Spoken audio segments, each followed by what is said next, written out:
Baik, sebelumnya Assalamualaikum warahmatullahi wabarakatuh. Perkenalkan, nama saya Muhammad Bardi dengan NIM Y.20111144 dari Prodi Sains Komunikasi.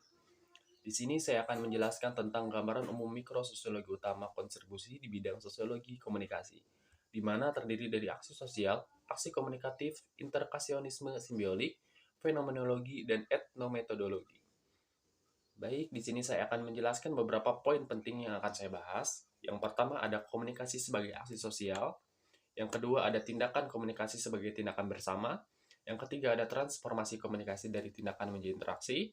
Yang keempat ada pendekatan fenomenologis untuk komunikasi. Yang kelima ada konsekuensi makrososiologi komunikasi. Nah, sebelumnya di sini saya akan menjelaskan terlebih dahulu tentang sosiologi modern. Sosiologi modern adalah menganalisis komunikasi sebagai elemen konstitutif dan mengikat masyarakat, dilihat sebagai struktur terorganisir individu dan aktor sosial tersosialisasi. Nah, cara komunikasi memungkinkan konstitusi atau fungsi interpretasi kehidupan sosial adalah salah satu topik sentral yang menarik dalam sosiologi. Nah, kesadaran ini dikondisikan secara sosial, telah berkembang seiring dengan meningkatnya signifikan mikrososiologi dengan mengorbankan makrososiologi dan telah berkembang dari awal abad kurang ke-20 hingga saat ini. Kemudian, dalam pengembangan konsep tersebut juga, Max Weber mengusulkan bahwa tindakan sosial harus menjadi subjek dasar penelitian sosiologis dan bahwa unsur-unsur pembentuk kehidupan sosial, termasuk komunikasi, harus dilihat sebagai bentuk tindakan sosial. Kemudian, yang akan saya bahas pertama yaitu tentang tindakan sosial atau bisa disebut juga komunikasi sebagai aksi sosial. Nah, tindakan sosial adalah tindakan yang dilakukan oleh aktor sosial. Nah, aktor sosial sendiri yaitu adalah seseorang yang melakukan sebuah tindakan-tindakan sosial. Kemudian, Max Weber pun berpendapat bahwa tindakan sosial adalah tindakan yang dilakukan oleh aktor sosial yang memperhitungkan anggota masyarakat lainnya diarahkan kepada mereka. Dan itu menurut Max Weber pada 1978. Contohnya, dari tindakan sosial yaitu misalnya ada seorang anak yang marah dan anak tersebut melempar sebuah barang pribadi milik dia sendiri. Nah, tindakan tersebut itu tidak termasuk tindakan sosial. Kenapa tidak termasuk tindakan sosial? Karena tindakan tersebut tidak mempengaruhi perilaku orang lain. Namun, tindakan tersebut juga bisa disebut dengan tindakan sosial jika tindakan tersebut ketika anak tersebut marah, nah kemudian anak tersebut marah dan mendorong salah satu temannya misalnya. Nah, kemudian hal tersebut juga bisa mempengaruhi tindakan sosial atau mungkin orang yang dia dorong, teman dia yang dia dorong itu merasa kesal, merasa marah yang akhirnya bisa melakukan hal yang tidak memungkinkan. Nah, seperti itu. Jadi, hal tersebut bisa dibilang eh, tindakan sosial jika bisa mempengaruhi orang lain seperti itu. Kemudian ada juga menurut Turner di 2006, ia berpendapat bahwa melompat adalah tindakan sosial, sedangkan didorong adalah peristiwa sosial. Kenapa? Karena melompat adalah keinginan kita sendiri misalnya gitu kan, sedangkan didorong itu ada sebabnya. Nah, seperti itu. Kemudian, di sini saya akan menjelaskan tentang poin kedua, yaitu tentang tindakan komunikasi sebagai tindak bersama. Seperti yang didefinisikan oleh Blumer pada 2004, tindakan bersama adalah bentuk tindakan kolektif yang lebih besar, yang dibentuk oleh penyatuan lebih dari satu perilaku individu. Nah, misalnya seperti makan malam, perdagangan, pernikahan. Nah, dalam suatu acara tersebut, itu bisa disebut tindakan bersama gitu kan, sebenarnya makan malam. Yang namanya makan malam pasti lebih dari satu individu gitu kan, pasti bersama gitu, bisa bisa bersama keluarga, bisa bersama teman, bersama rekan kerja gitu kan. Nah, bahwa dalam sebuah tindakan tersebut juga eh, dapat mengartikan gerak tubuh sehingga tindak sosial yang terungkap menjadi suatu tindakan tanpa dipisahkan dari tindakan umum. Artinya, ketika seseorang sedang kumpul bersama, misalnya sedang makan malam, nah secara tidak langsung itu tuh dapat melakukan sebuah tindakan sosial gitu kan. Secara tidak langsung tidak dapat dipisahkan ketika kita sedang berbicara dengan teman kita misalnya.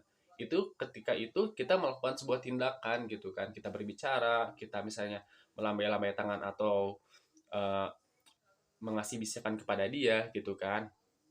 Nah, di situ komunikasi juga sebagai tindak sosial yang dapat dianalisis seperangkat tindakan sosial seperti berbicara, mendengarkan, dan saling berhubungan. Nah, misalnya ketika kalian menjalankan sebuah interaksi, ketika kalian sedang ngobrol dengan teman, dengan keluarga, nah itu tuh akan terdapat sebuah komunikasi yang akhirnya bisa kita dengarkan sehingga komunikasi tersebut berjalan atau saling terhubung seperti itu. Karena berinteraksi satu sama lain sejauh aktor sosial berkomunikasi dalam bicara yang disinkronkan dan mendengarkan tanggapan dari peserta lain. Nah, akhirnya ketika kita berbicara dengan orang lain, otomatis kita pasti mendengarkan apa yang mereka bicarakan, mendengarkan apa pesan yang disampaikan oleh orang lain kepada kita. Nah, kemudian eh, di sini saya akan menjelaskan poin ketiga, yaitu tentang transformasi komunikasi dari tindakan menjadi interaksi. Nah, dapat dikatakan bahwa interaksi sosial melalui komunikasi melibatkan koordinasi tindakan sosial. Sementara fitur kunci dari tindakan sosial adalah makna yang melekat untuk mendefinisikan situasi ia berprofesi, ia beroperasi misalnya. Dalam interaksi penekanan ditempatkan pada hubungan yang diperlukan untuk didirikan pada satu dua aktor bertindak secara bersamaan mengenai satu sama lain. Misalnya ketika ada salah satu HRD, kemudian HRD tersebut itu memanggil salah satu karyawannya. Nah, karyawannya. Otomatis ketika misalnya karyawannya melakukan sebuah kesalahan, di situ akan terdapat sebuah interaksi, maka dia akan ditempatkan di tempat misalnya di tempat HRD-nya bicara secara face to face atau bertatap muka secara langsung. Nah, seperti itu. Kemudian di sini saya akan menjelaskan poin ketiga, yaitu poin keempat. Di sini saya akan menjelaskan poin keempat tentang pendekatan fenomenologis untuk komunikasi. Nah, tipikasi dapat didefinisikan sebagai klarifikasi pengetahuan dan maknanya. Dalam kesadaran kita, nama dikaitkannya dengan objek yang diberikan, pemberian arti atau makna. Suatu benda paling sering dikaitkan dengan nama-nama yang melekat pada benda tersebut. Nah, dalam kesadaran kita, nama-nama benda terkait dengan objek yang diwakilkan. Artinya, misalnya ketika kita uh, melihat kunci gitu, kita udah terbayang pasti ke buat buka pintu gitu kan, bisa buat buka sesuatu. Nah, seperti itu. Kemudian di sini juga terdapat beberapa sumber dari hubungan pengalaman dari pendapat Schoolhouse Roger di 2003 bahwa ia menyatakan bahwa tipikasi adalah suatu proses yang meliputi beberapa. Yang pertama itu ada pengalaman yang kita miliki dengan jenis objek tertentu. Dengan objek tertentu, karakteristik aplikatif dari pengalaman menyirat kesadaran akan pengalaman dengan objek yang diberikan. Kemudian yang kedua ada objek memilih fitur berulang tertentu, aktor sosial mengekstra karakteristik objek tersebut dan mengalokasikan dengan nama mereka. Kemudian yang ketiga ada typification, tidak hanya mengacu pada proses penandaan atau naming objek, tetapi juga dari proses tersebut yang mencerminkan dalam penggunaan nama dari aktor sosial.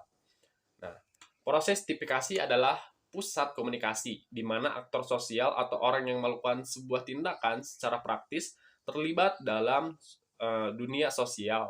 Jadi dia ikut serta. Nah, dia ikut serta.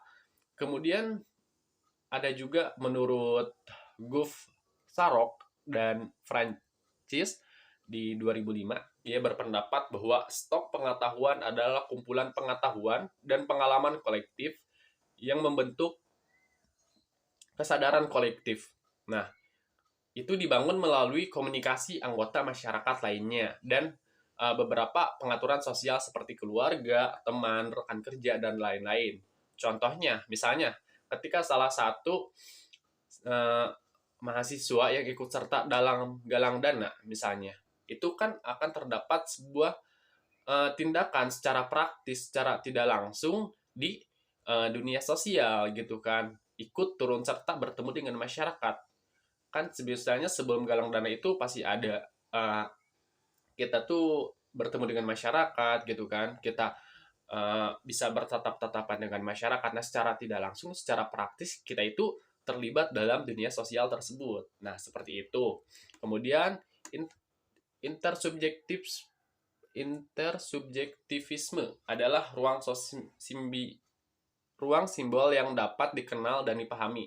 Nah, ruang ini mengapung di antara aktor-aktor sosial. Ini didasarkan pada tipifikasi dan stok pengetahuan dan memungkinkan komunikasi melalui intersubjektivitas. Kemudian, para ahli fenomenologi telah mencoba mengatasi perbedaan antara pengalaman individu aktor sosial dan pengalaman kelompok sosial, yang dimana memperkaya kesadaran individu, aktor sosial, dan pengetahuan epirimi sosial yang luas, dan pengalaman kelompok sosial.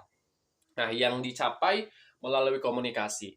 Dalam analisis intersubjektif, terdapat beberapa perbedaan tertentu yang dapat diamati antara fenomenologi klasik dan pembacaan sosiologis. Nah, yang pertama itu ada pendapat dari Berger dan Luckman pada 1991 sangat dipengaruhi oleh fenomenologi dan khususnya Skutlike dan fenomenologis kehidupan sosial yang mereka sendiri kenal dalam pengantar konstruksi sosial realitas. Nah, faktanya Skutlike adalah mentor dari karya doktoral Berge Flaherty. Fenologis diterapkan Berger dan Luckman meminjam dari School to Light, mengembangkan gagasan tentang pentingnya pengalaman stok, pengetahuan, dan tipikasi. Nah, tetapi terutama intersubjektivitas, Berger dan Luckman pada 1991 memahami intersubjektivitas sebagai timbal balik dan berbagi pengalaman subjektif. Nah, dengan cara ini, intersubjektif berkontribusi melalui komunikasi pengalaman subjektif individu dicampur, terjalin, dan dengan demikian membentuk dimensi objek dan realitas kehidupan sehari-hari seperti diilustrasikan dalam kutipan. Baik, di sini saya akan menjelaskan tentang poin kelima, yaitu tentang konsekuensi makrososiologi komunikasi. Tindakan komunikasi adalah yang utama dalam arti bahwa orang-orang pertama memahami melakukan komunikasi. Nah, dan kemudian mengembangkan tindakan instrumental atau tindakan yang bersifat rasional atau masuk akal. Dan di mana komunikator menggunakan lawan bicara sebagai instrumen. Artinya, ketika kita sedang melakukan sebuah komunikasi gitu kan dengan dua orang misalnya. Nah, si komunikasi itu menjadikan komunikator itu sebagai uh, instrumen, sebagai uh, apa namanya tindakan dia untuk menyerap perkataan-perkataan yang bersifat rasional atau masuk akal. Nah, seperti itu. Kemudian, tindakan sosial adalah hubungan antara pikiran dan pengetahuan, di mana dengan demikian, tindakan rasional tidak hanya hubungan antara tujuan dan alat untuk pencapaiannya, tetapi tindakan rasional dapat berorientasi pada pemahaman simbol apapun. Nah, kemudian para ahli etnometodologi yang disebutkan dengan analisis aturan-aturan kehidupan sosial tidak terlihat dari analisis mereka secara khusus menyebut komunikasi sebagai tindakan praktis yang melaluinya aturan-aturan tersebut diterapkan dengan membentuk tatanan sosial. Nah, dengan demikian, tindakan praktis adalah setiap tindakan yang dilakukan aktor sosial dalam kehidupan mereka sehari-hari. Nah, dalam makna yang diberikan bahwa misalnya ketika mereka sedang berpidato gitu kan, sangat penting sebagai media yang digunakan untuk pembentukan tatanan sosial. Tatanan ini antara lain misalnya menyiratkan konstelasi kekuasaan dalam interaksi aktor sosial dan berlaku untuk pembentukan pengetahuan mereka serta kondisi di mana pemahaman antara aktor sosial akan tercapai. Nah, seperti itu. Kemudian